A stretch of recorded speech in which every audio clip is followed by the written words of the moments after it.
2021년 11월 1일 큐티 가이드 시작하겠습니다. 오늘 함께 묵상할 본문 말씀은요. 누가복음 8장 16절에서 25절까지의 말씀입니다. 내용 관찰 한번 보겠습니다. 첫 번째 질문을 보시면요. 등불을 켜서 등경 위에 두는 이유가 무엇일까요? 16절입니다. 누구든지 등불을 켜서 그릇으로 덮거나 평상 아래 두지 아니하고 등경 위에 두나니 이는 들어가는 자들로 그 빛을 보게 하려 함이라. 아멘. 오늘 본문은요, 등불 비유라 이야기할 수 있습니다. 여기서 등불은요, 세상을 밝히는 복음을 비유적으로 말씀하고 있는 부분인데요. 이런데 사람들이 이 등불을 켜서 등경 위에 두는 이유를 무엇이라고 생각하실까요? 바로 이 등경은 등을 올려놓거나 걸어두는 틀을 의미를 하는데 이 등불을 켜서 등경 위에 두는 이유는 보통 그 집 안에 구석구석까지 이 빛이 잘 비춰지게끔 하기 위해서 그렇게 하고 있었습니다. 오늘 말씀에서는 이 복음을 들은 자들이 취해야 할 태도에 대해서 이야기하고 있는데요.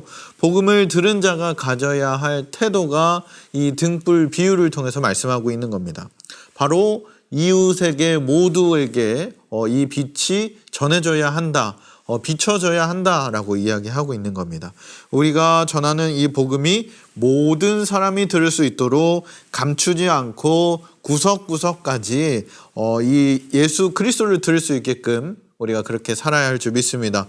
우리 주님이 누구든지 이 등불을 켜서 그릇으로 덮거나 평상 아래 두지 아니하고 등경 위에 두는데 그것이 바로 필요한 사람들에게 그 빛을 보게 하려 함이다 라고 이야기하고 있는 겁니다. 두 번째 질문 보겠습니다. 예수님을 찾아온 사람들은 누구입니까? 19절 20절 말씀입니다. 예수의 어머니와 그 동생들이 왔으나 무리로 인하여 가까이 하지 못하니 어떤 이가 알리되 당신의 어머니와 동생들이 당신을 보려고 밖에 서 있나이다. 아멘. 예수님의 어머니와 그 동생이 찾아왔다 이야기해요. 찾아왔지만 어떻습니까? 무리로 인하여 가까이 하지 못했다라고 이야기하고 있습니다. 세 번째 질문도 보겠습니다. 광풍이 호수로 내리쳐서 위험할 때 예수님은 무엇을 하고 계셨습니까? 8장 23절입니다. 행선할 때에 예수께서 잠이 드셨으니 마침 광풍이 호수로 내리침에 배가 물이 가득하게 되어 위태한지라. 아멘. 우리 주님이요 어느 날 이 갈릴리에서 배를 타고 건너편으로 가고 계셨습니다.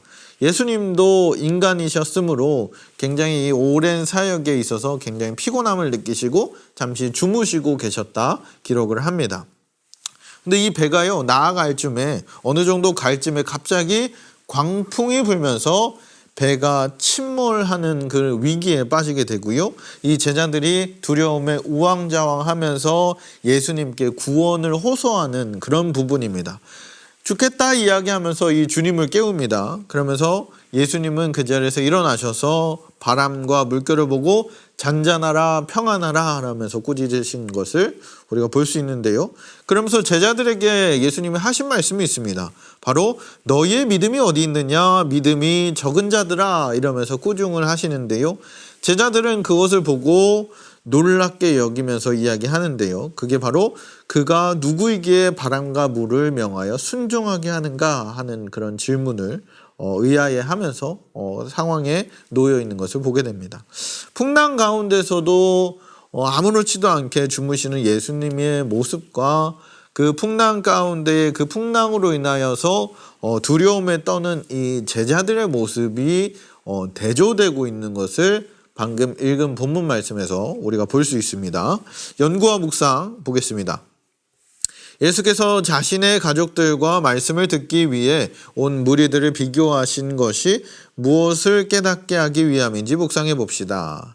조금 전에 말씀을 살펴봤습니다. 예수님의 어머니와 동생이 찾아왔다 그랬고요. 찾아왔지만 말씀을 듣고 있는 그 수많은 무리들로 인하여서 밖에 서 있었다 이야기를 합니다. 예수님께서 자신을 찾아오신 어머니와 동생들인 이 가족들과 말씀을 듣기 위해 모여있는 이 무리들을 비교하여서 말씀하고 있는데요. 18절 함께 읽어보겠습니다. 그러므로 너희가 어떻게 들을까? 스스로 삼가라. 누구든지 있는 자는 받겠고 없는 자는 그 있는 줄로 아는 것까지도 빼앗기리라 하시니라. 아멘. 말씀을 어떻게 듣는 자에 따라 참된 하나님의 가족의 기준이 된다 이야기하고 있는 거예요. 하나님의 말씀을 듣고 행하는 자만이 하나님의 그 참된 가족이 될 수 있다라고 이야기하고 있는 겁니다. 예수님의 가르침에 순종하고요, 실행하는 그런 사람들이 그의 참된 가족이다라고 교훈하고 있는 부분이에요. 말씀을 듣고 행하는 자에게 특권이 있습니다. 어떤 특권이 있을까요? 바로 예수님의 가족이 되는 특권인 줄 믿습니다. 복음을 듣고요, 실천하는 자가 누리는 영적인 특권이 바로 예수님의 참된 가족, 하나님의 참된 가족이 된다 이야기하는 거예요. 우리 사랑하는 성도 여러분, 아무리 세상에서 돈이 많고 권력을 가진 사람이라 할지라도 예수님의 가족이 되는 것은 쉽지 않습니다. 그 이유는요, 예수님의 말씀을 듣고 순종하는 사람, 그 사람만이 혈육처럼 깊은 관계인 바로 예수님의 가족이 될 수 있다. 오늘 본문은 이야기하고 있어요. 우리가 하나님의 말씀을 듣고요, 순종하는 삶을 살면요, 불안해할 필요가 없습니다. 예수님의 가족으로서 당연히 돌보아 주시기 때문이에요. 여러분들의 가족에 부모님이 자녀를 돌보는 것이 당연한 것처럼 우리 예수님이 우리를 가족으로서 돌보아 주시는 게 당연하다는 겁니다. 하나님의 사랑을 누가 받습니까? 바로 하나님의 말씀을 듣고 순종하면서 묵묵히 살아가는 사람들이 이 하나님의 사랑을 받습니다. 우리가요, 예수님 안에서 영적인 가족이 되기 위해서 날마다 기도하고 소망하는 자들 되길 주님의 이름으로 축복합니다. 삶의 적용 보겠습니다. 교회를 다니는 연수와 교회 직분이 나의 신앙을 대변한다고 믿고 있지 않습니까? 진리를 깨달았음에도 실천하지 않는 것이 말씀의 주체자이신 하나님을 능멸하는 행위라는 말에 대해 어떻게 생각하십니까? 오늘날 한국교회 성도들은요, 대부분의 이 신앙생활의 연수를 굉장히 자랑을 합니다. 또한 자랑하는 것이 자신이 받은 직분, 자신의 그 위치를 굉장히 자랑하고 그것에 대해서 자부심을 가지고 있습니다. 그러나 이 신앙생활의 연수와 직분이 솔직하게 우리의 신앙을 대변하지는 않습니다. 오늘날 우리가 해야 할 것은요, 주님이 하신 말씀처럼 우리가 예수 그리스도의 가족이 되기 위해서 노력해야 한다는 거예요. 가족이 되기 위해서 노력해야 할 자세가는 무엇입니까? 바로 주님의 말씀에 순종하고 실행하는 자, 주님의 말씀을 따르고 그대로 의지하면서 살아가는 자가 바로 예수님의 가족이 될 수 있는 그런 자격이 주어진다는 거예요.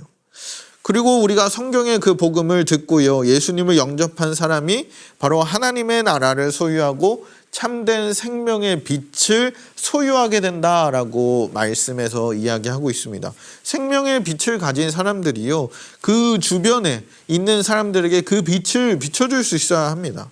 말씀의 증거와 선한 행실을 통해서요, 그 빛을 드러내는 사람들이 바로 이 예수 그리스도를 믿는 사람들, 바로 여러분들인 줄 믿습니다.